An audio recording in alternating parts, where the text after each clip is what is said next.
स्वागत है दोस्तों एक बार फिर से आपके अपने YouTube चैनल नैतिक पथ क्लासेस पर। दोस्तों आज का जो हमारा टॉपिक रहेगा वो रहेगा filling up members of restricted LCs and एससीज से रिलेटेड ये टॉपिक रहेगा जो क्रिड डिपार्टमेंट के द्वारा लेटर जारी हुआ है। तो क्या वो लेटर है हम डिटेल में जान लेते हैं। आप वीडियो को स्टार्टिंग से एंड तक देखिएगा जिससे कि आपकी कोई महत्वपूर्ण इन्फॉर्मेशन मिस ना हो।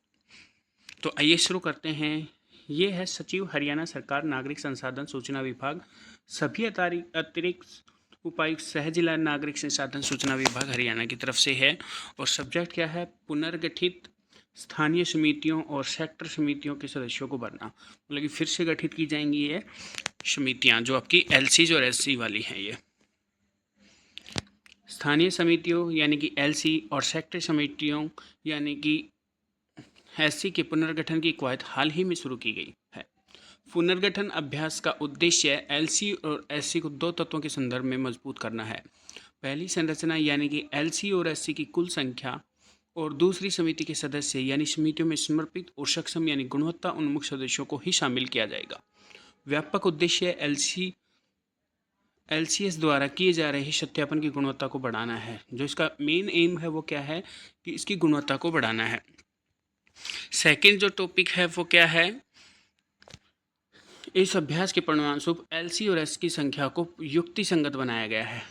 ये क्या करेगा? ये प्रोसेस जो आपका एलसी और एससी है वो एक बढ़िया तरीके का संगठन बनाया जाएगा। एलसी के लिए एडीसी सह डीआरडीओ द्वारा पिछले महीने में ग्रुपिंग अभ्यास किया गया और यह पूरा भी हो गया है। किसके द्वारा किया गया था? जो एडीसी और डीआरडीओ के सहयोग से ये अभ्यास पूरा किया गया है। सेक्टर समितियों के लिए थर्ड जो लाइन है, नगर निगमों को छोड़कर जहां 5 एससी अभी जारी रह सकते हैं, प्रति ब्लॉक जोन केवल वहां एससी बनाए रखने का निर्णय लिया गया है। यानी कि जो सेक्टर समितियां हैं उनके लिए कितने एससी रहेंगे? वो रहेंगे 5। और ये किस लेवल पर रहेंगे? ये ब्लॉक लेवल या जोन लेवल के ऊपर रहेंगे। बरकरार रखी जाने वाली 2 हटाई जाने वाली हैं। 3 एससी के चयन की प्रक्रिया परिवार पहचान पत्र डेटाबेस स्तर पर केंद्रीय रूप से पूरी की जाएगी। किसको ये बेसिकली आधार मानेंगे? जो आपकी परिवार पहचान यानी कि PPP है उसके आधार पर आपका प्रोसेस होगा। इसके बाद एडीसी सह डीआरडीओ द्वारा हटाए गए एससी से सभी जुड़े समूहों को गांवों और वार्डों में बरकरार एससी के साथ फिर से मैप कर सकते हैं। और जो भी आपके गांव और वार्ड हैं उनके साथ एससी को मैप करेंगे। फोर्थ जो लाइन है, उच्च गुणवत्ता वाले सत्यापन के उद्देश्यों को प्राप्त करने के लिए यानी कि हाई क्वालिटी वाले जो रहेंगे उसको प्राप्त करने के लिए यह सुनिश्चित करने की आवश्यकता है कि जो एलसी और एससी में सदस्यों का चयन योग्यता के आधार पर किया जाता है। किसके? जो आपकी क्वालिफिकेशन है उसके अकॉर्डिंग इसका आपका अपॉइंट होगा। और एक बार चयनित होने और एलसी और एससी को सौंपे जाने के बाद वे अपने सत्यापन कार्य का निर्वहन करेंगे। अगर जब उनको कार्य उनको सौंप दिया जाएगा तो वो अपने कर्तव्य का पालन करेंगे ईमानदारी से और निर्धारित एसओपी के अनुसार, यानी कि किसी प्रकार की कोई दोगलापन नहीं करेंगे। जो क्रिड डिपार्टमेंट की गाइडलाइंस हैं यानी कि जो एसओपीज है उसी के अनुसार काम किया जाएगा। फिफ्थ जो लाइन है, स्थानीय समितियों में अब से 3 सदस्य शामिल होंगे।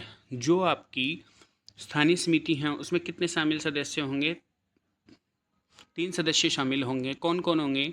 एक तो होगा आपका टीएल यानी कि टीम लीडर, एक होगा आपका स्थानीय ऑपरेटर यानी कि एलसीएलओ, और फिर होगा आपका सामाजिक कार्यकर्ता भी हो सकता है वो, या कोई स्वयंसेवक भी हो सकता है, या कोई स्टूडेंट भी हो सकता है। टीएल को ग्रुप सी सरकारी अधिकारी होना चाहिए। जो टीम लीडर होगा वो ग्रुप सी का क्या होगा? सरकारी एम्प्लॉय होगा। और प्रत्येक टीएल का चयन और अनुमोदन एडीसी सह डीआरडीओ द्वारा स्वयं किया जाना चाहिए। यानी कि अब हाथमिक पावर किसके आ गई है? एडीसी के में।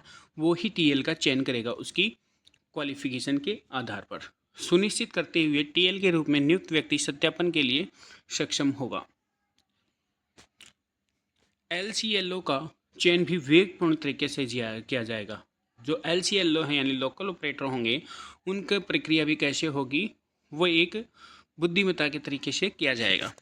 बड़ी संख्या में एलसीओ के लिए एलसीएलओ का डेटा ऑपरेटर भर्ती 2 चरण परीक्षा के आधार पर सीआरआईडी यानी क्रेडिट मुख्यालय द्वारा प्रदान किया जाएगा। कितने चरणों में यह एग्जाम होगा आपका? 2 चरणों में की प्रक्रिया रहेगी आपकी सिलेक्शन की।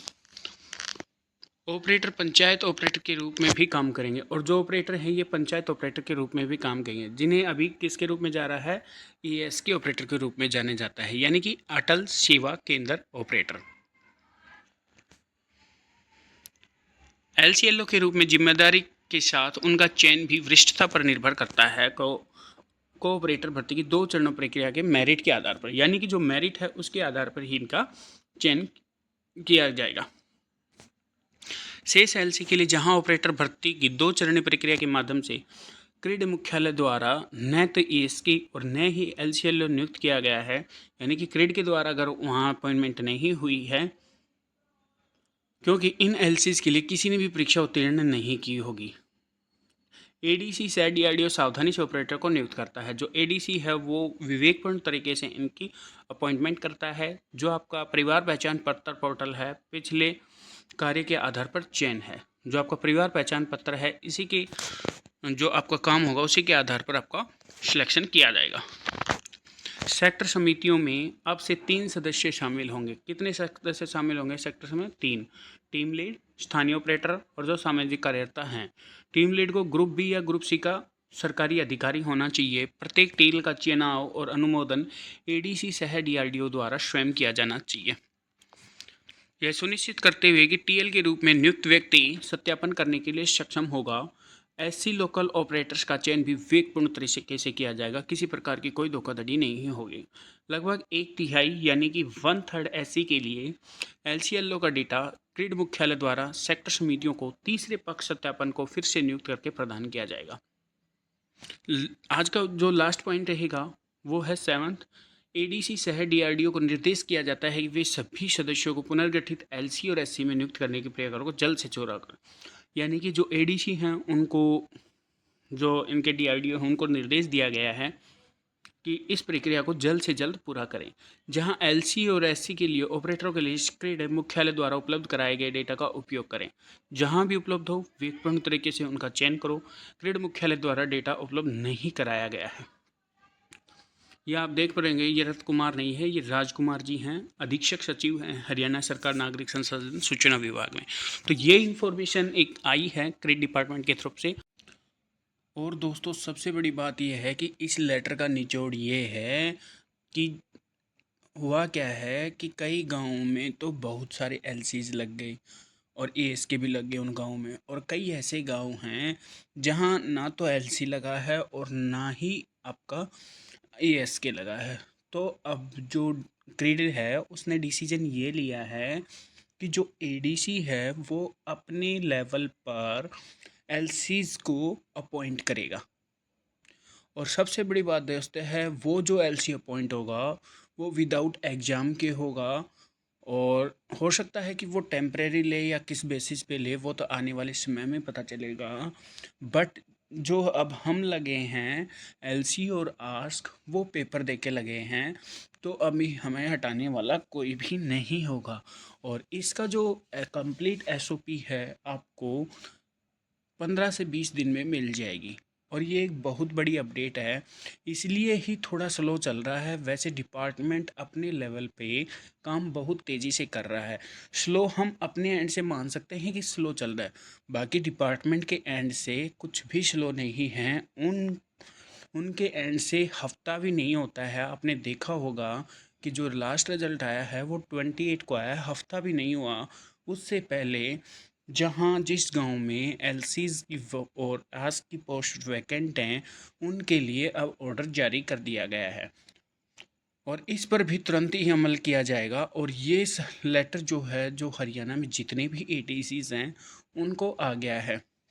अब वो और जो क्रेडिट डिपार्टमेंट है ये चेक करेंगे कि किस गांव में अभी एलसीज और आस्क नहीं है, वहाँ एडीसी अपने एंड से उनको नियुक्त करेगा। तो ये बहुत बड़ी इन्फॉर्मेशन है।